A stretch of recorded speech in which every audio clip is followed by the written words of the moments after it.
soaps. So there is a department which is sitting, their job is to understand, means what exactly material is available and how much it requires. Suppose you got some 1 lakh soaps order and currently there is no the material left in the go down. So the PP department is responsible for gathering those materials from outside. They will get the chemicals, all those whatever materials required to make a soap. They will gather all the materials and they will then provide those materials to the production team. Now production team will produce the soaps. Now I have made the soaps and I have packed them in a cartons or row. Now what I need to have a storage. That's what I call a material management and WM, warehouse management. Warehouse management and material management has come into the picture now.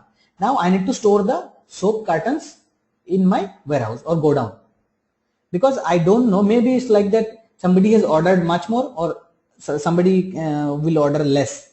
So in that case I need to have a regular production and I need to stock the goods, because in emergency, so that I can supply. So there's for each and every company there should be a go down or warehouse kind of a thing. So here the material management and warehouse management is coming to picture. Material management is like batch is one term. So these are some business terms. Batch.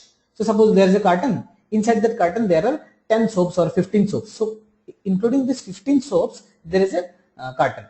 So this carton have a particular unique number. Now that number is going to call a batch. So you are going to maintain the each and every carton batch wise. Now suppose some retailer has gone to that company and told that I need 3 or 4 cartons.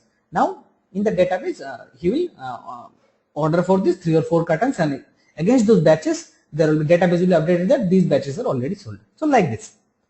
So material management has done. Now I have Can you